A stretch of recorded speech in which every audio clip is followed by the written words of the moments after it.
श्रोते हो, सर्वप्रथम आजच्या नाताळ सणाच्या तुम्हा सर्वांना खूप शुभेच्छा. प्रेम आणि शांतीची शिकवण देणाऱ्या प्रभू येशू ख्रिस्तांचा जन्मदिन जगभरात साजरा केला जातो. त्याचाच अनुभव ऐकूया अनुराधा नेरुरकर यांच्या शब्दातून. Celebration. The greatness of a culture can be found in its festivals असं म्हटलं जातं आणि आपण भारतीय त्या बाबतीत फार भाग्यवान आहोत. आपल्याकडे प्रांतांच्या वैविध्याप्रमाणे सण साजरे केले जात असले तरी प्रत्येक सणाला त्याची अशी व्याख्या आहे. होळी रंगांचा सण, दिवाळी दिव्यांचा प्रकाशाचा, चैत्र प्रतिपदा नववर्षाचा, जात धर्माला थारा नसलेला ओणम फक्त सुगीच्या हंगामाचा. परंतु जगात इतरत्र सामायिकपणे साजरा होणारा सण म्हणजे ख्रिसमस. आज हा सण धर्माच्याही पलीकडे जाऊन ग्लोबल झालेला आपल्याला दिसतो. त्या पाठोपाठ भारताच्या आणि भारतीयांच्या बदलत्या प्रतिमेमुळे असेल कदाचित, पण हल्ली आयफेल टॉवर, बुर्ज खलिफा सारख्या पर्यटन दृष्ट्या महत्वाच्या स्थळांवर दिवाळीच्या निमित्ताने रोषणाई करून या सणालाही ग्लोबल होण्याचा मान दिलेला आढळतो. हा सणांचा सन्मान जरी असला तरी महत्वाचं ठरतं ते सेलिब्रेशन. लहानपणी शाळेत असताना दिवाळीची सुट्टी, नाताळची सुट्टी आणि मे महिन्याची मोठी सुट्टी अशा 3 सुट्ट्या ठरलेल्या असत. नाताळ म्हणजे पांढऱ्या फरची किनार असलेला, लाल कोट घातलेला, पांढरी दाढी असलेला सांताक्लॉज आठवायचा. चंदेरी वरख लावलेली ग्रीटिंग कार्डवरची त्याची छबी आम्ही जपून ठेवायचो. बर्फावर चालणारी स्लेज गाडी, त्याला शिंगवाल्या हरणांची जोडी, बर्फाचा गालिचा, बाजूला पाईन वृक्षांच्या रांगा, सगळं खूप स्वप्नवत वाटायचं आणि त्यातला शुभ्र बर्फ मनाला आल्हाददायक थंडावा देऊन जायचा. तेव्हा कधी कल्पनाही केली नव्हती की ह्या सांताक्लॉजच्या देशामध्ये आपली पावलं पडतील. पण हळूहळू विश्वाच्या व्यापकतेच्या व्याख्या बदलल्या, कुटुंब विस्तारित झाली, जग जवळ आलं आणि सांताक्लॉज अगदी हाताच्या अंतरावर नव्हे तर घरातही आला. त्याचं कुतूहल प्रत्यक्ष प्रमाण कधी झालं कळलंच नाही. आमची पुढची पिढी ख्रिसमस साजरा करणाऱ्या देशांमध्ये स्थायिक होऊ लागली आणि आमची ही सेलिब्रेशनची व्याख्या बदलू लागली. मुला नातवंडासोबत कधी दिवाळी तर कधी ख्रिसमस, न्यू इयर साजरं करणं हे आमचं खऱ्या अर्थाने सेलिब्रेशन होऊ लागलं. आप्तजन भेटता घरा, आनंदाचा सण होई साजरा अशी म्हण रूढ होऊ लागली. मग ते घर आपलं, आपल्या देशातलं असो किंवा मुलांचं परदेशातलं. डिसेंबरमध्ये जिथे बर्फ पडतं तिथे व्हाईट ख्रिसमस साजरा केला जातो. झाडांवर, रस्त्यावर खरा खरा बर्फ सांडलेला असतो. तिथे लहान थोर बर्फाचा बाहुला करतात, ज्याला स्नोमन म्हटलं जातं. तिथली सजावट, वेशभूषा आणि आनंद साजरा करण्याची पद्धत अगदी थंडीला शोभेल अशी. परंतु माझ्या बाबतीत सांगायचं झालं तर माझ्या मुलाचं वास्तव्य आतापर्यंत न्यूझीलंड आणि ऑस्ट्रेलिया या देशामध्ये झालेलं असल्याने आम्ही त्याच्याकडे असण्याचा काळ साधारण डिसेंबरच्या दरम्यानच येतो. त्यामुळे इतर ठिकाणी असणारा व्हाईट ख्रिसमस मी आजवर अनुभवलेला नाही.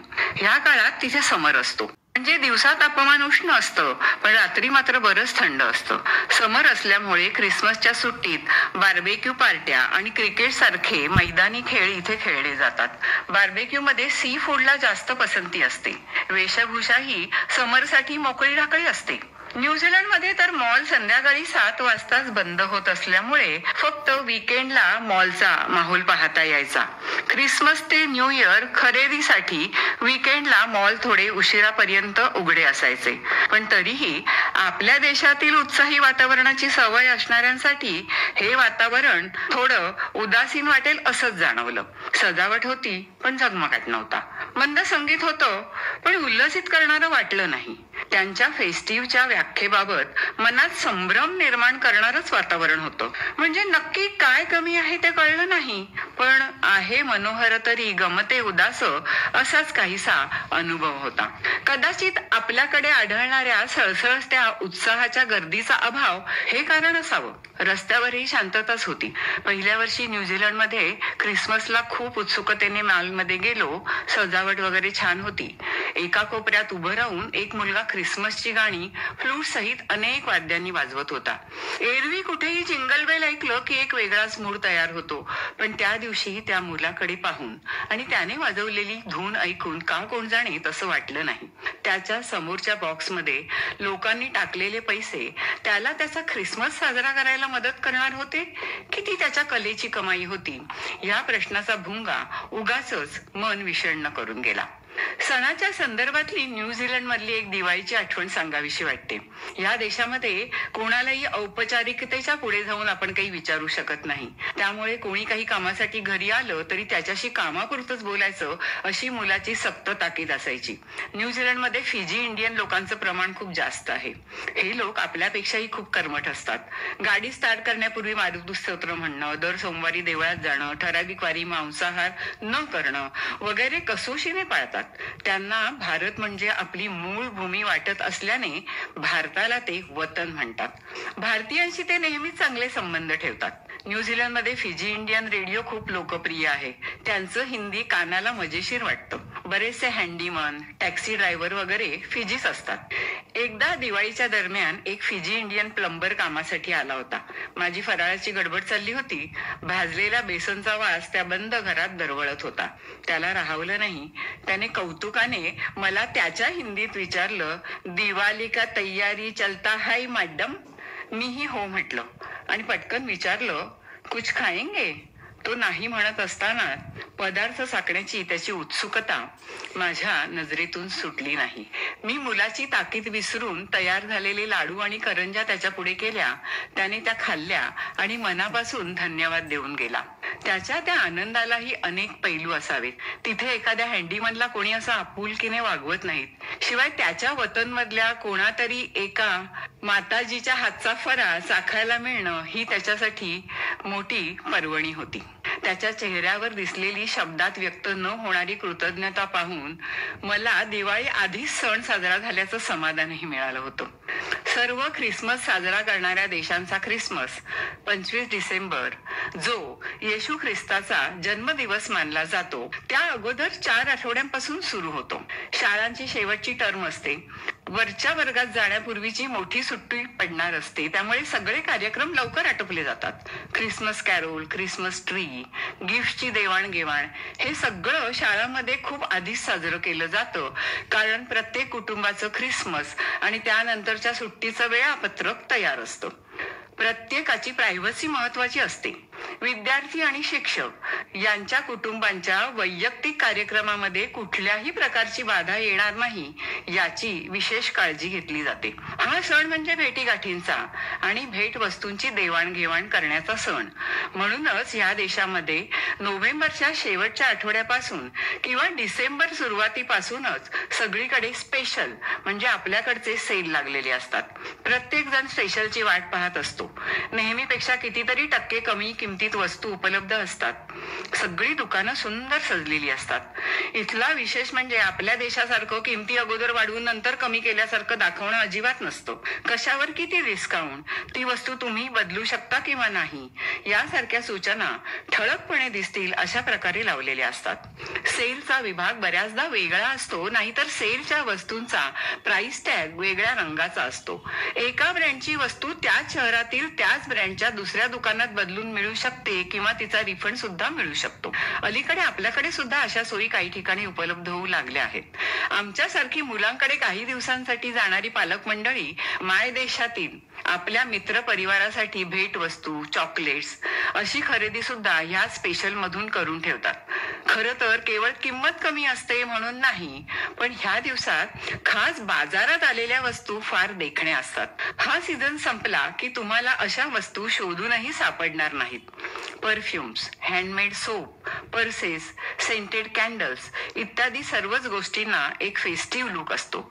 अशा वस्तूंचं प्रेझेंटेशन खूप सुंदर असतं. या वस्तूंचा खप इतका जलद होतो की तुम्ही विचार करेपर्यंत वेळ गेला तर ती वस्तू पटकन विकली गेली असल्याचा अनुभव मी स्वतः अनेकदा घेतलेला आहे.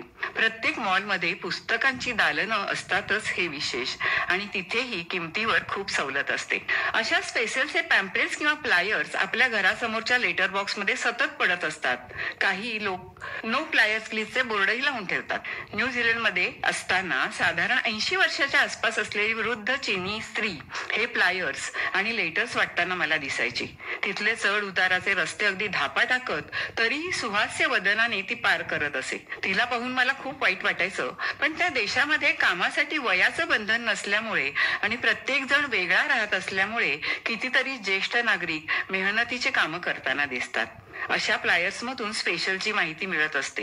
मोठमोठ्या स्टोअर्स मध्ये क्लिअरन्स सेल, मिडनाईट सेल म्हणूनही लावले जातात. काही ठिकाणी नाईट मार्केटची प्रथा सुद्धा आहे. मध्यरात्रीच्या ह्या सेलमध्ये वस्तू वैविध्यपूर्ण असतातच आणि अधिक स्वस्तही मिळून जातात. DFO म्हणजे डायरेक्ट फॅक्टरी आउटलेट, स्वस्त खरेदीची बाजारपेठ. ती तर अगदी लोकांच्या उत्साहासारखीच ओसंडून वाहत असते. एकेका कुटुंबाच्या हातातील भरलेल्या शॉपिंग बॅग्स आणि सर्वांचे, विशेषतः मुलांचे आनंदाने फुललेले चेहरे पाहिले की आपणही खुश होऊन जातो. ऑस्ट्रेलियातील मॉल खूप अवाढव्य आहेत. मॉलच्या 2 भागांच्या मधून मोठा रस्ता जाईल इतके मोठे. ह्या 2 भागांना जोडणाऱ्या ब्रिज वरून खाली पाहिलं तर खूप करमणुकीचे प्रकार पाहायला मिळतात. ऑस्ट्रेलियन आपल्या देशाला मल्टीकल्चरल कंट्री समजतात. इथे जगाच्या पाठीवरून अनेक लोक कामानिमित्त आलेले असतात. अशा सणाच्या माहोलमध्ये आपल्या अंगच्या कला दाखवत पैसे मिळवण्यासाठी काही कुटुंबाच्या कुटुंब खेळ करतात, गातात, नाचतात. लोकही भरभरून कौतुक करून पैसे देतात. याला अगदी आपल्याकडच्या डोंबाऱ्याच्या खेळाचा पॉलिश प्रकार म्हणायला काही हरकत नाही. मॉलच्या मध्यभागी नेत्रदीपक रोषणाई केलेली असते. सांता क्लॉजची स्लेज कार झगमगत असते. काचेचे पक्षी, मण्यांचे गोल, नवऱ्या मुलासारखा सजलेला ख्रिसमस ट्री आणि त्यावर लोंबकळणाऱ्या भेटवस्तू खुणावत असतात. सुंदर प्रकाश योजना करून वातावरण निर्मिती केलेली असते. ख्रिसमसची धून मंद सुरात वाजत असते. सांताचे कपडे घालून कोणीतरी सांता झालेला असतो. छोटी कंपनी त्याच्याबरोबर फोटो काढत असते. जागोजागी बसण्याची सोय म्हणून सुंदर सजवलेले सीट आउट्स केलेले असतात. कधी कधी तिथेही अगदी खरा वाटावा असा सांताचा कटआउट ठेवलेला असतो. आपण तिथे बसून सांताच्या चित्रासोबत आपल्या कुटुंबाचं छानसं फोटोशूट करू शकतो. प्रत्यक्ष ख्रिसमस सुरू होतो साधारण 23 तारखेपासून आणि संपतो नव्या वर्षाचं स्वागत करूनच. हा त्यांचा एकमेव सण असल्याने तो घराघरात कौटुंबिकरित्या साजरा करण्याकडे लोकांचा कल असतो. सगळे व्यवहार ठप्प असतात सोडून रेस्टॉरंट. गेट टुगेदर घरी किंवा रेस्टॉरंटमध्ये ठरवली जातात. इथे फक्त आप्तजनांचा मेळावा असतो. शेजाऱ्यांना ख्रिसमस गिफ्ट दिली की त्यानंतर तिथल्या लोकांना इतरांची लुडबुड चालत नसावी. भेटीगाठी, भेटवस्तू, नाचगाणी अशा सेलिब्रेशनला ऊत आलेला असतो. भेटवस्तूंची ही गंमत असते. काहीतरी निमित्ताने कोणाला काय आवडतं याची माहिती काढली जाते. ती वस्तू सुरेख वेष्टनात बांधून त्या व्यक्तींची नावं घालून ख्रिसमस ट्रीच्या खाली ठेवली जाते. पार्टीच्या वेळी सर्वांना आपल्या नावाची वस्तू मिळते. जल्लोष होतो. आपल्याला हवी ती वस्तू मिळाल्याचा आनंद त्या व्यक्तीच्या चेहऱ्यावर झळकू लागतो. बरेच लोक हौसेने आपल्या बागेत, लॉनवर दिव्यांची रोषणाई करतात. त्यात सांता क्लॉज, हरण, पाईन वृक्ष, कापसाचा किंवा प्लास्टिक तंतूचा आभासी बर्फ असे देखावे असतात. पण इथेही पारंपरिक थीम सोडून कल्पकतेने काही वेगळं करण्याचा अभावच आढळतो. कुठल्या सबबमध्ये चांगले देखावे आहेत याची बातमी आपोआप पसरत जाते आणि इतर लोक ती रोषणाई पाहायला रात्रीच्या वेळी आपापल्या गाड्यांमधून हौसेने जातात. इथे प्रत्येक जण त्या घरातील माणसांची प्रायव्हसी जपण्याचा प्रयत्न करताना दिसतो. अजिबात आवाज नाही, गोंगाट नाही. काही ठिकाणी रस्ते दिव्यांच्या तोरणांनी सजलेले दिसतात. कॅनबेरा सारख्या ठिकाणी हलकी थंडी असतेच, परंतु मेलबर्न, ब्रिस्बन अशा ठिकाणी मिश्र हवामान असतं. सिडनी अगदी समुद्र किनाऱ्यावरच असल्याने नव्या वर्षाला सुद्धा तिथे हवामान गरमच असतं. ह्या सणाची सांगता होते ती नववर्षाच्या आगमनाने. मी पाहिलेल्या न्यूझीलंड आणि ऑस्ट्रेलिया या दोन्ही देशांमधील नवीन वर्ष अगदी अविस्मरणीय. त्यांचं घड्याळ इतर देशांपेक्षा पुढे असल्याने नवीन वर्ष लवकर उगवतं. न्यूझीलंड मधील फटाक्यांची आतषबाजी ऑकलंड येथील रिव्हॉल्विंग टॉवर वरून केली जाते आणि ऑस्ट्रेलियाची मुख्य आतिषबाजी सिडनी येथील हार्बर ब्रिज वरून. ही जगातील सर्वात उत्तम आतषबाजी समजली जाते. सिडनीमध्ये सेंट मेरी कॅथेड्रल मधल्या लाईट्स ऑफ ख्रिसमसचा खेळ खूप प्रसिद्ध आहे. मेलबर्न, ब्रिस्बन, ॲडलेड मध्येही अशा प्रकारची रोषणाई केली जाते. तिथे अशा प्रकारचे लाईव्ह स्ट्रीट शोजही केले जातात. अर्थात त्या दिवशी अशा ठिकाणी किती गर्दी असेल याची कल्पनाच केलेली बरी. सर्वजण ह्या ठिकाणी पोहोचू शकत नसल्याने शहरातील नगरपालिका म्हणजे फेडरेशन लोकांसाठी एका विशिष्ट ठिकाणी ही आतषबाजीची सोय करत असतो. मोठ्या मैदानावर हा कार्यक्रम आखला जातो. ठरलेल्या वेळी सुरू होतो आणि संपतोही. अगदी शहराच्या कानाकोपऱ्यातून लोक ही रोषणाई आणि बिनआवाजी फटाक्यांची आतषबाजी पाहायला येत असतात. त्यामुळे गोंधळ होऊ नये म्हणून गाड्यांच्या पार्किंगसाठी दिलेल्या सूचना टीव्ही, रेडिओ आणि वृत्तपत्रामधून प्रसिद्ध केलेल्या असतात. मुख्य पार्किंग पासून ते त्या मैदानापर्यंत ये जा करण्यासाठी फेडरेशनची मोफत बस सेवा असते. त्यामुळे मुख्य जागेपाशी गर्दी न होता लोकांना कुठूनही उभे राहून ती नेत्रदीपक आतषबाजी निर्विघ्नपणे बघता येते. आकाशातली रंगीबेरंगी फटाक्यांची उधळण मन मोहून टाकते. खरोखर डोळ्यांचं पारणं फिटतं. मला कौतुक वाटलं ते त्यांच्या नियोजनाचं. एका वर्षी पावसाचं भाकीत होतं आणि तो पडलाही. तेव्हा फेडरेशन तर्फे प्लास्टिकचे रेनकोटही वाटलेले मी पाहिलेले आहेत. इतकं सगळं असूनही या सणाचं सेलिब्रेशन देश, धर्म वगैरेच्या पलीकडे जाऊन तिथे स्थायिक झालेल्यांच्या घराघरात होत असतंच. ख्रिसमस ट्री सजवणं, मुलांच्या नकळत त्यांच्या आवडीची वस्तू ख्रिसमस ट्रीवर बांधणं, सकाळी त्यांना ते सांताने आणलं आहे असं भासवणं, यात एक आगळी मजा असते. एका वर्षी नातवाला त्याचा आवडता फुटबॉल प्लेयर क्रिस्टियानो रोनाल्डोची 7 नंबरची जर्सी भेट देण्यासाठी मी मुलासोबत केलेली भटकंती कधीच विसरणार नाही. दुसऱ्या दिवशी ती जर्सी मिळाल्यावर त्याला झालेला आनंदही तितकाच अविस्मरणीय होता. मुलं अजाण असतात तोवर खरंच त्यात मजा असते. पण समज येऊ लागते तसं हे वेळही कमी होऊ लागतं. भेट देणारा सांता नसून आपल्या आईबाबाच आहेत हे कळू लागतं. आपल्या संस्कृतीची मुळं दूर कुठेतरी रुजलेली असली तरी हा सण एक सोशल सेलिब्रेशन आहे. आपण ज्या देशात राहतो, शिक्षण घेतो, त्यांच्यासोबत हा आनंद साजरा करण्याला फार महत्व आहे हे मुलांना पटू लागतं. ही सामाजिक बांधिलकी आपोआप त्यांच्या वागण्यात भिनत जाते. सेलिब्रेशन मनामनातल्या दुव्यांमधून साजरं होत असतं. फटाक्यांची आतषबाजी आकाशात कितीही सुंदर दिसत असली तरी मनात आनंदाचे फुटबाजे पेटत नसतील तर त्याला काही अर्थ उरत नाही. म्हणूनच मी तिथे असताना माझ्या नातवाला त्याच्या शाळेतल्या विविध वर्णांच्या मित्रमैत्रिणींसोबत आनंदाने ख्रिसमस कॅरोल गाताना बघते तेव्हा जगातील अनेक वंशाचा आणि वर्णांचा संगम असलेला तो मेळावा पाहण्याचा निखळ आनंद मी अनुभवत असते. मीही त्या कॅरोलच्या तालावर डोलू लागते. अवघा रंग एक झाल्याची एक वेगळीच अनुभूती मी घेत असते आणि माझ्या मनातला श्रीरंग आनंदाने त्या ख्रिसमसच्या रंगात पुरता रंगून जातो. सेलिब्रेशनचा ग्लोबल अर्थ मलाही उमगू लागलेला असतो.